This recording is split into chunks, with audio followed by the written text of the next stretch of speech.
Le changement, ça s'apprend, la résistance au changement. Alors dès qu'on parle changement, on parle résistance au changement. Et il est vrai qu'il y a un très grand nombre de raisons de résister au changement. Alors la première est fondamentale, et c'est certainement celle qu'il faut garder en tête, c'est que toute notre société est faite pour ne pas changer. Imaginez que vous vouliez rouler à gauche et pas à droite, qu'est-ce qui vous arriverait? Réfléchissez à tous les scandales qu'il y a eu concernant l'entreprise. Tous correspondent à des entreprises qui n'ont pas fait ce que l'on attendait d'elles. Alors il y a une autre raison de résistance, c'est que tout simplement le dirigeant envoie le changement contre la falaise. Alors pourquoi? La première raison, c'est la prédiction autoréalisatrice. C'est-à-dire que tous autant qu'on est, on a des idées fausses en tête, et ce qu'on fait nous renforce dans nos certitudes. La deuxième grande cause de résistance venant du dirigeant, c'est que le dirigeant demande l'impossible à l'individu, à l'organisation. Ensuite, l'organisation peut tuer le changement. Alors comment s'y prend-elle? Elle s'y prend parce qu'elle a un système immunitaire qui refuse tout ce qui est nouveau. C'est exactement la même chose que le système immunitaire de l'homme. Il y a un phénomène qui est fascinant, c'est celui de lien social. C'est-à-dire qu'en fait, une personne ne bouge que si l'ensemble de la population bouge. Et là, on peut en revenir à l'exemple de la conduite automobile.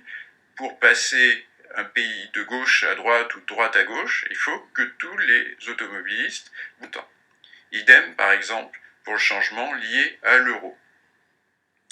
Alors, il y a une autre raison, qui est aussi une raison absolument terrible, qui est le déchet toxique. Le déchet toxique, c'est tous les cadavres que l'on a dans nos placards. Par exemple, le directeur du marketing ne fait pas de marketing, tel leader syndicaliste exploite le système, et ainsi de suite. Tous ces déchets, tous ces problèmes sont susceptibles d'être révélés par le changement. Et c'est pour ça qu'on va résister au changement. Alors ensuite, il y a une cause qui est tout aussi efficace et qui paraît beaucoup plus anodine, c'est les incompréhensions. C'est-à-dire qu'on ne se comprend pas, on a développé des vocabulaires très différents. Imaginez, reprenez tout simplement l'exemple de libéralisme. Libéralisme, les gens n'entendent pas la même chose par ce mot. Bon, c'est exactement pareil dans l'entreprise. Le dirigeant va dire quelque chose et ça va être interprété totalement différent par son organisation.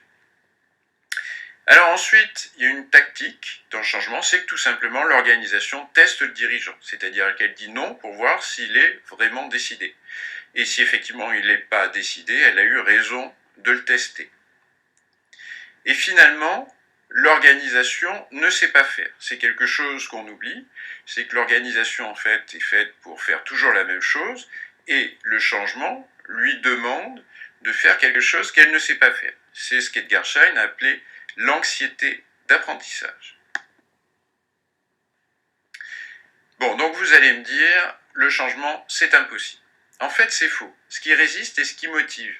La résistance, c'est le propulseur du changement. Alors, comment l'utiliser? C'est relativement simple. En préparation, il faut travailler avec les résistants pour comprendre pourquoi ils résistent au changement. Et ensuite, lors de la mise en œuvre du changement, il faut une animation de terrain qui va détecter les résistances et les utiliser. Voilà,